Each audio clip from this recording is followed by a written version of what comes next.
Hanouka, nous connaissons tous l'histoire de Hanouka, la victoire miraculeuse des Hashmonaïm sur les Grecs. Il y a aussi la petite fiole qui devait durer durant un jour, elle durera durant 8 jours. Sur ce, les Chachamim ont instauré de fêter les 8 jours de Hanouka en tant que Yemé Simcha, des jours de joie, mais aussi les Hodot ou le Halel, de remercier Akadosh Baruch Hu et de louer Akadosh Baruch Hu, de le glorifier pour ses miracles. Contrairement à Purim, nous pouvons voir qu'à Hanouka, nous n'avons pas l'obligation de marquer la fête avec un mishté, avec un festin, avec un repas. Contrairement à cela, à Purim, une des mitzvot du jour, c'est le mishté, c'est le festin. La raison à cela est que le décret des Grecs sur les Juifs durant la période de Hanouka était des décrets spirituels. Comme on sait très bien, comme on dit dans la Tfila, l'ashkicham toratecha ou l'aviram mechukeretzonecha.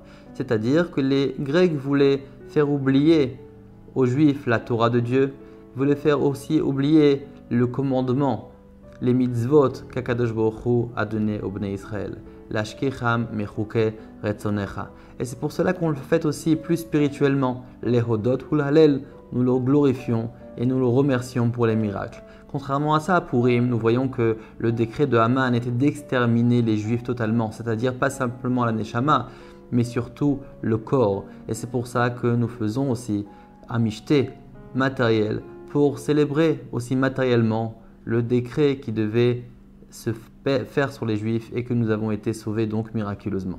Étant donné que Hanouka sont des Yemé Simcha, des jours de joie, nous n'avons pas le droit de jeûner les jours de Hanouka. C'est pour cela que même un Khatan ou une Kala qui célèbrent leur mariage le jour de Hanouka ne jeûneront pas ce jour-là. Pareillement aussi, si Chaz Shalom, une personne a perdu un de ses parents, pour les communautés qui ont l'habitude de jeûner le jour du Yortzeit, si le Yortzeit tombe et est marqué durant Hanouka, ne jeûneront pas ce jour-là. Cette joie-là est aussi marquée dans la Tfila. Nous savons très bien que dans la Tfila, nous récitons le Hallel, donc cette Teilim de reconnaissance envers Kadosh Baruch Hu. Mais aussi, nous avons un passage spécial dans la Hamida, dans le Birkat Hamazon, le passage de Ve'al Anissim, pour marquer les jours de Hanouka. Une personne qui aurait oublié de dire le Ve'al Anissim, dans la Hamida, donc dans le Shmona Esrei, s'il a dépassé le Ve'al Anissim et mentionné le nom de Dieu, la bracha qui vient après le Ve'al Anissim, ne reviendra pas en arrière. S'il n'a pas encore récité le nom de Dieu, Baruch Ata Hashem, il pourra donc reprendre le Ve'al Anissim. Dans le Birkat Hamazon, s'il a dépassé le Ve'al Anissim, il pourra le rattraper s'il se trouve dans l'Arachaman.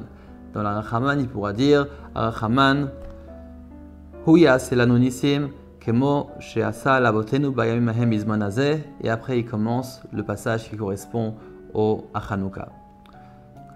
Durant Kriyat Torah, la lecture de la Torah, nous lirons un passage particulier en l'honneur de Hanouka.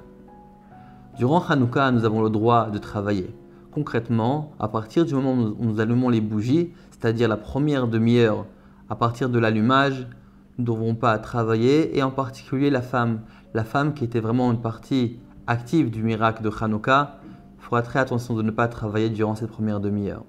Travailler, c'est-à-dire toutes les tâches qui sont interdites de faire durant Yom Tov. Par exemple, une femme qui a besoin de cuisiner impérativement durant cette demi-heure-là, elle pourra le faire. Par contre, faire autre chose, d'autres travaux, comme par exemple le repassage, etc., ça, elle n'aura pas le droit de faire durant cette première demi-heure. Nous avons plusieurs minagim durant Hanouka. Certains ont l'habitude de consommer des produits laitiers durant Hanouka. Évidemment, nous connaissons tous aussi le minag de manger des souvenirs, des beignets ou des latkes, donc des mets qui sont trempés et frits dans l'huile en souvenir de l'huile de Hanouka. Nous avons aussi le minag Israël de jouer à la toupie durant Hanouka.